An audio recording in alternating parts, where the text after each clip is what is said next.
उत्तर प्रदेश राज्य के प्रयागराज की पवित्र भूमि में गंगा के घाट में गुरुजी पंडित प्रदीप मिश्रा जी द्वारा 2 दिवसीय शिव चर्चा के अंतिम दिन मतलब 13 फरवरी 2024 की कथा पूर्ण हो चुकी है। इस कथा का आयोजन महामंडलेश्वर सतुआ बाबा जी द्वारा करवाया जा रहा है। कल का दिन बहुत विशेष है क्योंकि कल बसंत पंचमी की विशेष तिथि है और सभी अपने बच्चों के लिए वे उपाय करना चाहते हैं जो कि गुरुजी पंडित प्रदीप मिश्रा जी ने बताए हैं। तो उसी श्रृंखला में हम आपको इस वीडियो के अंत में 2 ऐसे उपाय बताने वाले हैं जो कि सबसे विशेष है, सबसे अचूक है, जिन्हें आपको अपने बच्चों के लिए इस बसंत पंचमी के अवसर पर जरूर करना है। सभी की जानकारी आपको इस वीडियो के माध्यम से प्राप्त होने वाली है। इसके साथ ही आज की कथा में गुरुजी ने 2 शिवलिंग और 9 लाल फूल और 5 सफ़ेद फूल वाला बिल्कुल नया उपाय बताया है, जिसे आपको इसी गुप्त नवरात्र में कभी भी किसी भी दिन करना है। इसकी जानकारी भी आपको इसी वीडियो के माध्यम से प्राप्त होने वाली है।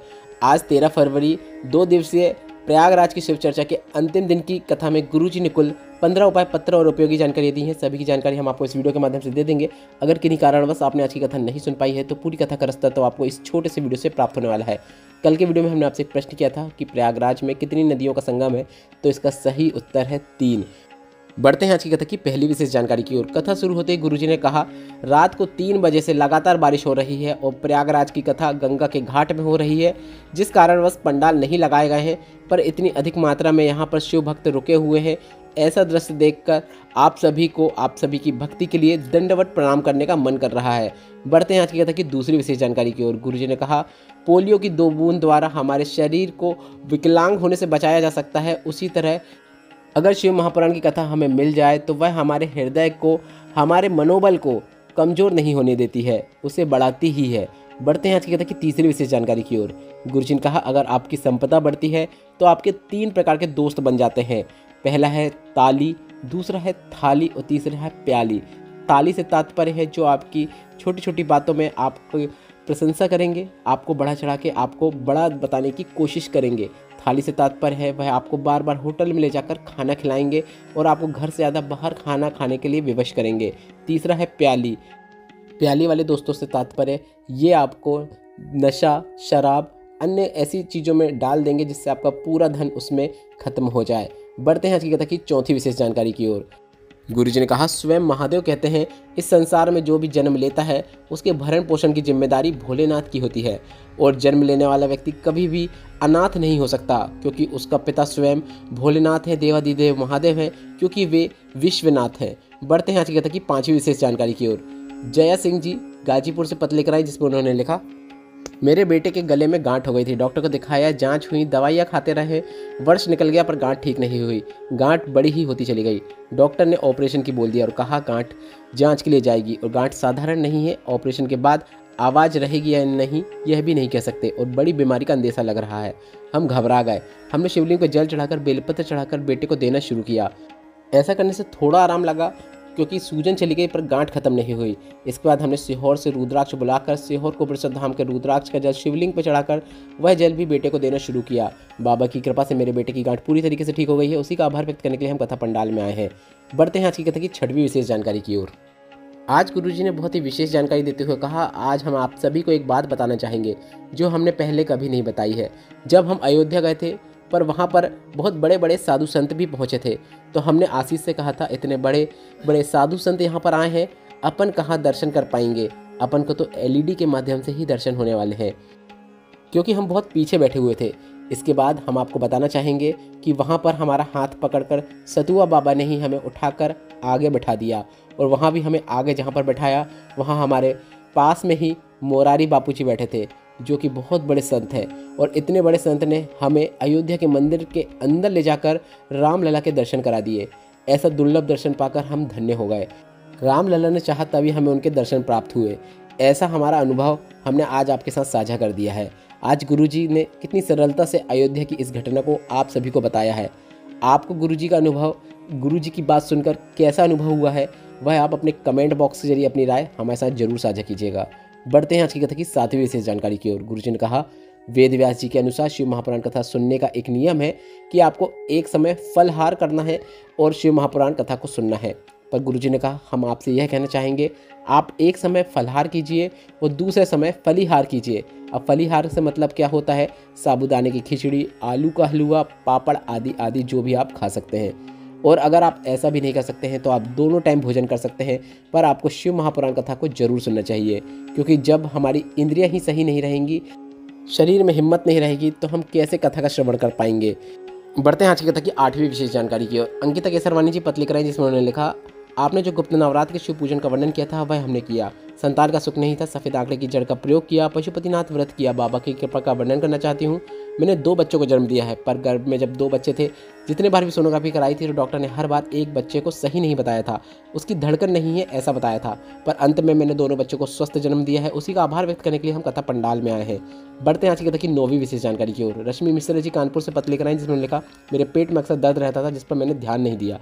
बहुत अधिक मात्रा में दर्द होने पर हमने डॉक्टर को दिखाया था। डॉक्टर ने 8-8 किलो की 2 गांठ बता दी और कैंसर भी बता दिया, और मैंने आपके बताए अनुसार सारे उपाय किए। और बाबा की कृपा का क्या वर्णन करूं, 1 लोटा जल और 1 बेलपत्र खाकर मैं पूरी तरीके से ठीक हो गई हूं।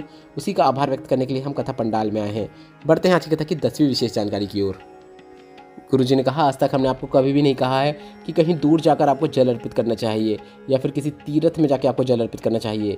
आप तो आपके घर के नज़दीक में जो शिवालय है वहाँ पर भी जाकर जल अर्पित करें और भोलेनाथ से आपकी कामना करें, वह भोलेनाथ कामना अवश्य पूरी करते हैं। इसके बाद आपको लगे तो आप सभी तीर्थ सभी धाम जाकर भी जल अर्पित कर सकते हैं, मना नहीं है। बढ़ते हैं आज की कथा की 11वीं विशेष जानकारी की ओर। गुरुजी ने कहा, एक पार्थिव शिवलिंग का निर्माण करोड़ों शिवलिंग के पूजन का जो फल होता है उसके बराबर होता है। और जब हम पार्थिव शिवलिंग का निर्माण करते हैं, उसमें हम जो मिट्टी का उपयोग करते हैं, तो उसमें जितने कण होते हैं उतने शिवलिंग के पूजन का हमें फल प्राप्त हो जाता है एक पार्थिव शिवलिंग का निर्माण करने से। बढ़ते हैं आज की कथा की 12वीं विशेष जानकारी की ओर।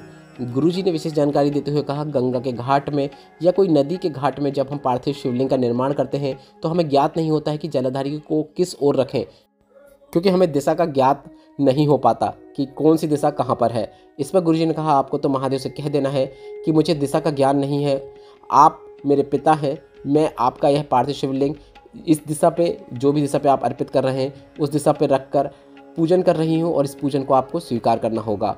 बढ़ते हैं आज की कथा की 13वीं विशेष जानकारी की ओर।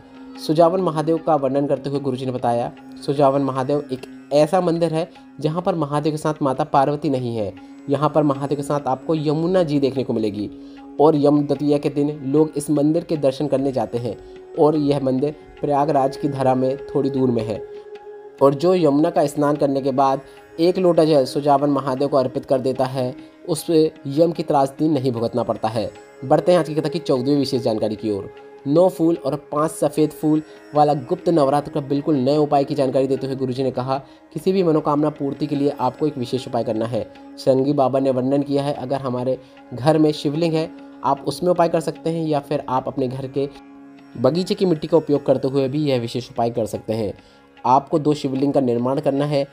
एक शिवलिंग का निर्माण हम भोलेनाथ के लिए और दूसरी शिवलिंग का निर्माण हम माता पार्वती के लिए कर रहे हैं। तो आपको एक शिवलिंग में 9 लाल पुष्प अर्पित करना है और दूसरी शिवलिंग पे आपको 5 सफ़ेद पुष्प अर्पित करना है। गुरुजी ने कहा, एक घी का दीपक प्रज्वलित कीजिए और इसके बाद आप पूजन अर्चन करें। और पूजन अर्चन पूरा हो जाने के बाद आप शिवलिंग को, पुष्प को और सभी सामग्री को विसर्जन कर सकते हैं। आप किसी भी नदी या तालाब में जाकर इन सभी चीज़ों का विसर्जन कर दें, पार्थिव शिवलिंग का भी विसर्जन कर दें। यह मनोकामना पूर्ति का गुप्त नवरात्र का गुरुजी का बताया बिल्कुल नया और विशेष उपाय है। अगर आप 2 शिवलिंग नहीं बना सकते हैं तो गुरुजी ने कहा, आप एक शिवलिंग बनाइए और एक गोल आकृति बना दीजिए जो आप माँ के स्वरूप बनाएं। इस प्रकार से भी आप पूजन कर सकते हैं। गुरुजी का बताया यह गुप्त नवरात्र का बचे हुए 18 फरवरी के पहले आप यह उपाय करके अधिक से अधिक लाभ प्राप्त कर सकते हैं। बढ़ते हैं आज की कथा की 15वीं और अंतिम विशेष जानकारी की ओर। कल है बसंत पंचमी, 14 फरवरी का विशेष दिन है और इस दिन आपको कौन से 2 अचूक उपाय गुरुजी पंडित प्रदीप मिश्रा जी के बताए करना है, उसी की जानकारी अब हम आपको देने वाले हैं। आप ध्यान से सुनिएगा। सरसों के फूल एक तो गुच्छा होता है, गुच्छे में जितने फूल होते हैं आपको उतने फूलों को गिनना है। ऐसा नहीं है कि आप एक गुच्छे को एक फूल माने, बहुत छोटे छोटे फूल होते हैं सरसों के, तो एक गुच्छे में यदि 20 फूल हैं या 30 फूल हैं तो आपको फूलों को गिनना है। इस बात को आपको ध्यान रखना है। अब उपाय कौन कौन से आप कर सकते हैं वह समझ लीजिए। आपको 108 सरसों के फूल शिवलिंग पे अर्पित करना है। उस व्यक्ति से करवाना है जिसे कि बहुत बड़ी बीमारी हो गई है या फिर जिसे दवाइयाँ नहीं लग रही हैं, जो बार बार बीमार होता रहता है, उसके हाथों से आपको 108 सरसों के फूल शिवलिंग पे श्री शिवाय नमस्तुभ्यम या फिर नमः शिवाय या फिर ओम नमः शिवाय बोलते हुए अर्पित करवा देना है। यह रोग मुक्ति का बसंत पंचमी का सबसे विशेष उपाय है जो कि गुरुजी ने अपनी पिछली कथाओं में बताया है। अब दूसरा उपाय जो कि बच्चों के लिए कर सकते हैं, अगर बच्चा पढ़ाई नहीं करता है, बार बार भूल जाता है, बात नहीं सुनता है, गुस्सा ज़्यादा करता है, तो आपको बसंत पंचमी के दिन 31 सरसों के फूल अपने बच्चों के द्वारा शिवलिंग पर अर्पित करवा देना है।